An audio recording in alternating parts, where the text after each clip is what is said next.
আমাদের বড় মেয়ে কাজলের তো প্রায় বিয়ের বয়স হয়েই গেছে, ওর জন্য এখন থেকে একটা ছেলে দেখা উচিত। হ্যাঁ, তুমি একদম ঠিক বলেছ, কিন্তু কাজল দেখতে কালো, ওকে কেউ বিয়েই করতে চাইবে না। তুমি আগে ছেলে তো খোঁজো, পছন্দ করা না করা পরের কথা। ঠিক আছে, আমি এখন তাহলে কাজে গেলাম, ফিরতে দেরি হতে পারে। কাজল জিয়া দুই বোন। কাজলের মন যেমন সরল, জিয়ার মন ঠিক তার উল্টো। তার দিদি কালো বলে সে তার দিদিকে সবসময় কথা শোনাতো। এই বোন, চল আমরা আম গাছের তলায় যাই। আমি কাল দেখেছি অনেক আম পেকেছে, একদম টুকটুকে হয়ে আছে। আমি তোর সাথে কোথাও যাব না, তোকে দেখলে লোকে হাসে। তোর ছোঁয়া লাগলে আমিও যদি কালো হয়ে যাই।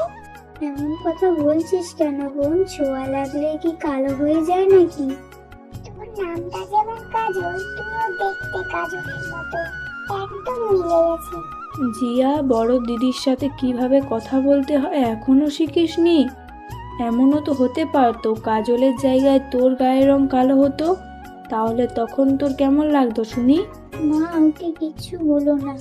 ওকে বকা দিয়ে কি লাভ? ও তো ছোট, এখনো এত কিছু বোঝে না। তুই বাড়িতে থাকবো না, আমি গিয়ে আম নিয়ে আসি। বোন কাজল আম আনার জন্য যাচ্ছিল।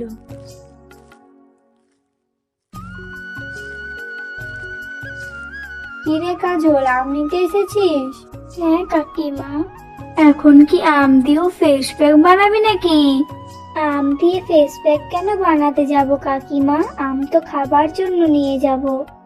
কোনো কিছু মনে হয় তো বাদ রাখিসনি মুখে লাগাতে, কয়লা তো কয়লায় রয়ে গেলি। আমি কালো বলে আমাকে নিয়ে হাসাহাসি করতে খুব মজা লাগে বুঝি? আমি যদি তোর মতো কালো হতাম না, তাহলে নদীতে ডুবে মরে যেতাম। তাহলে তুমি আমাকে এখন মরে যেতে বলছো নাকি? সেইটা কখন বললাম বাবা, তোকে তো কিছু বলাই যাবে না। কাজল আম না নিয়ে আম গাছের নিচে বসে রইল। আমাকে কেন তুমি কালো করলে ভগবান? আমার গায়ের রং কালো বলে আমার সাথে একটু ভালো করে কেউ কথাও বলে না। প্রতিবেশীদের কথা তো বাদই দিলাম, নিজের বোনটাও বলে আমার ছোঁয়া লাগলে নাকি ও কালো হয়ে যাবে। কাজল রোজ রোজ খুব কষ্ট পেত। তখনই আম গাছটা বলে উঠল, ছোট্ট মেয়ে, তোমার এত কষ্ট কিসের? আমি সত্যি আগে জানলে যেভাবেই হোক তোমায় সাহায্য করতাম। এ তুমি কথা বলতে যে? আরে ভয় পেও না, আমি হলাম আম গাছের রানী। তোমার কষ্ট দেখে খুব খারাপ লাগছে। তুমি দেখো, একদিন তোমার সাথে ঠিক ভালো হবে। আমি এখন বাড়ি যাই, মাঝে মাঝে আসবো তোমার সাথে গল্প করতে, কেমন? হ্যাঁ অবশ্যই এসো, আমি তাহলে অনেক খুশি হব।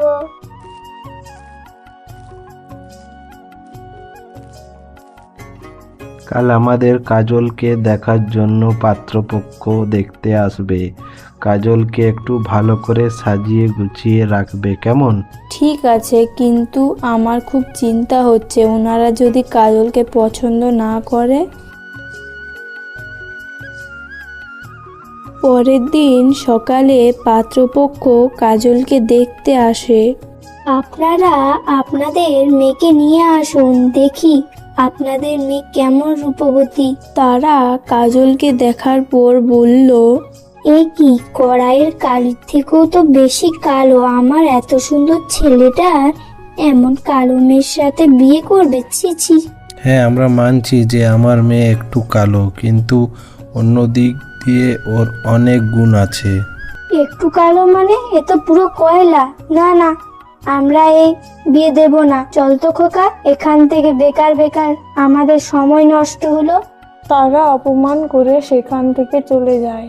আমি এটাই চিন্তা করছিলাম, যে জিনিসটা নিয়ে ভয়ে ছিলাম ঠিক সেটাই হলো। আমাদের সবার কপালেই মন্দ, এবার কি যে হবে কিছুই বুঝতে পারছি না।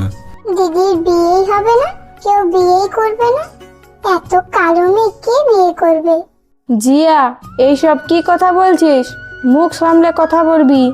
এরপর থেকে যদি তোর দিদিকে নিয়ে মস্করা করতে শুনেছি, তাহলে কপালে অনেক দুঃখ আছে, এই আমি বলে দিলাম। মা, ওকে বলতে দাও, ও তো ঠিকই বলছে। তোর যেইটা মনে আসবে তুই সেটাই বলবি বোন, আমার শুনতে অনেক ভালো লাগে।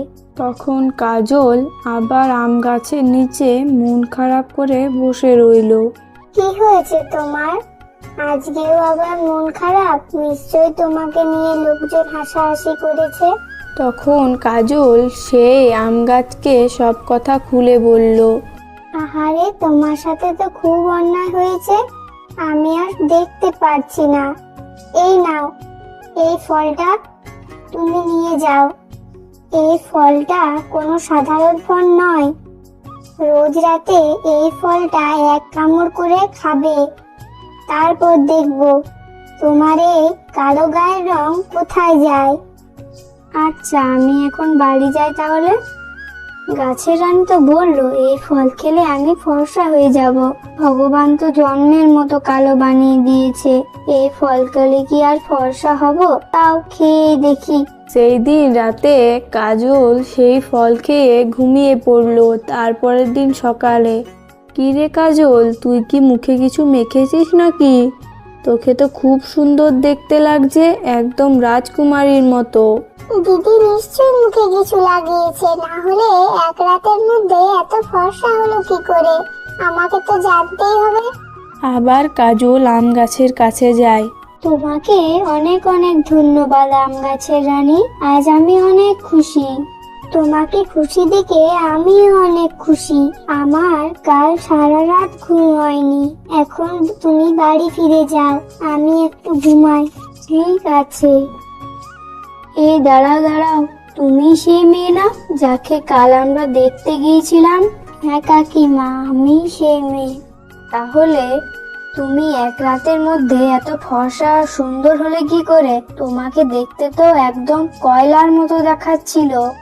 এত কথা বলার সময় নেই কাকিমা, বাড়িতে অনেক কাজ পড়ে আছে।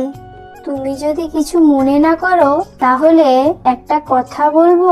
আমার ছেলের সাথে তোমার বিয়ে দিতে চাই। আমি কি তোমাদের বাড়িতে আবার যাব কথা বলতে? না কাকিমা, আমি আপনার ছেলেকে বিয়ে করব না, যার মন মানসিকতা এত ছোট। আমি কালো বলে আমাকে পছন্দ করেনি, আর এখন পছন্দ হয়ে যাবে আমি ফর্সা বলে? এমন বাড়িতে আমি বিয়ে করব না। আসি। এই কথা বলে কাজল বাড়ি চলে যায়। তাহলে এই গল্প থেকে আমরা কি শিখলাম বন্ধুরা? কে কালো কে ফর্সা এই দেখে কখনো বিচার করতে নেই।